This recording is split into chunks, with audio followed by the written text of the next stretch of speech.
رامیشورم کے ایک middle class Tamil خاندان میں پیدا ہوا۔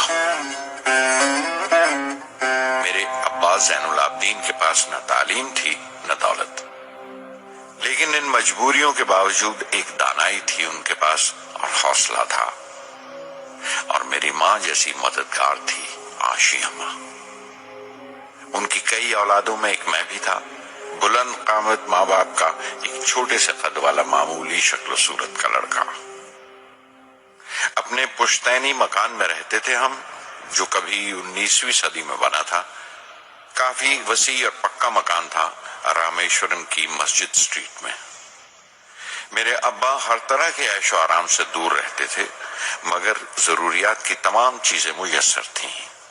سچ تو یہ ہے کہ میرا بچپن بڑا محفوظ تھا، مادی طور پر بھی اور جذباتی طور پر بھی، مٹیریلی اینڈ ایموشنلی۔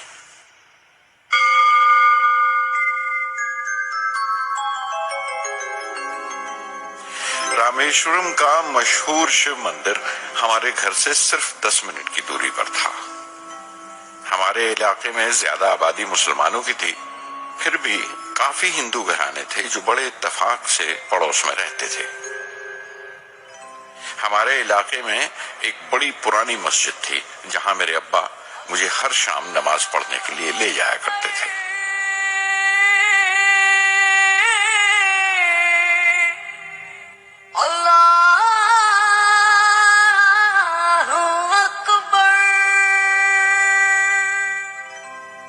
رامیشورم مندر کے بڑے پروہت پکشی لکشمن شاستری میرے ابا کے پکے دوست تھے۔ میری بچپن کی یادوں میں آنکی ہوئی ایک یاد یہ بھی تھی کہ اپنے اپنے روایتی لباس میں بیٹھے ہوئے وہ دونوں کیسے روحانی مسئلوں پر دیر دیر تک باتیں کرتے رہتے تھے۔ میرے ابا مشکل سے مشکل روحانی معاملوں کو بھی تمل کی عام زبان میں بیان کر لیا کرتے تھے۔ ایک بار مجھ سے کہا تھا، جب آفت آئے تو آفت کی وجہ سمجھنے کی کوشش کرو، مشکلیں ہمیشہ خود کو پرکھنے کا موقع دیتی ہیں۔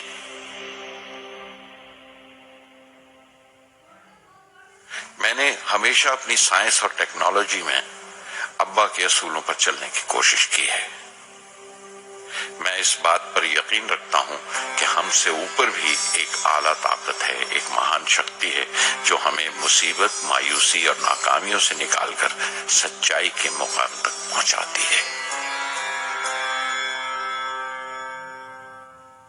میں قریب 6 برس کا تھا جب ابا نے ایک لکڑی کی کشتی بنانے کا فیصلہ کیا جس میں وہ یاتریوں کو رامیشورم سے دھنوش کوڑی کا دورہ کرا سکیں، لے جائیں اور واپس لے آئیں۔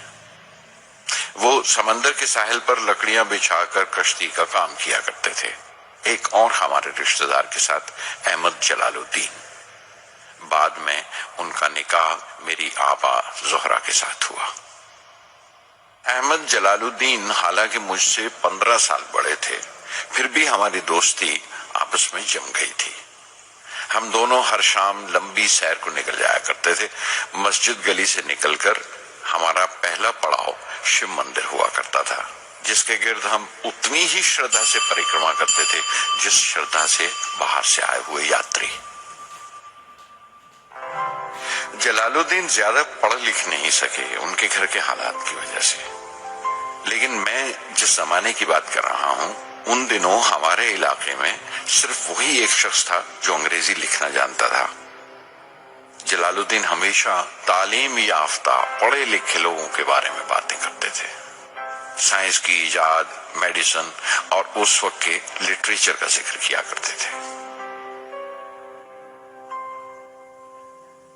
ایک اور شخص جس نے بچپن میں مجھے بہت متاثر کیا وہ میرا کزن تھا، میرا چچیرا بھائی شمس الدین۔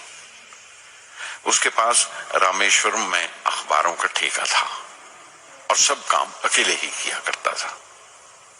ہر صبح اخبار رامیشورم ریلوے اسٹیشن پر ٹرین سے پہنچتا تھا۔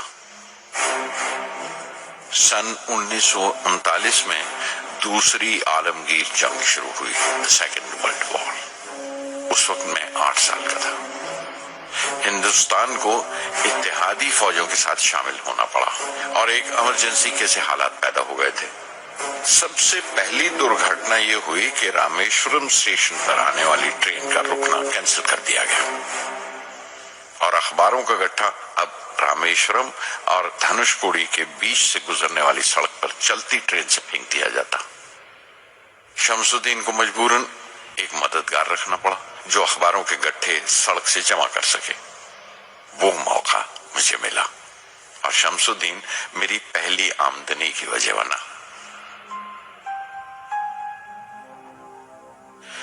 ہر بچہ جو پیدا ہوتا ہے وہ کچھ سماجی اور آرتھک حالات سے ضرور اثر انداز ہوتا ہے اور کچھ اپنے جذباتی ماحول سے بھی۔ اسی طرح اس کی تربیت ہوتی ہے۔ مجھے دیانتداری اور سیلف ڈسپلن اپنے ابا سے وراثت میں ملا تھا اور ماں سے اچھائی پر یقین کرنا اور رحم دلی۔ لیکن جلال الدین اور شمس الدین کی صحبت سے جو اثر مجھ پر پڑا اس سے صرف میرا بچپن ہی محض الگ نہیں ہوا بلکہ آئندہ زندگی پر بھی اس کا بہت بڑا اثر پڑا۔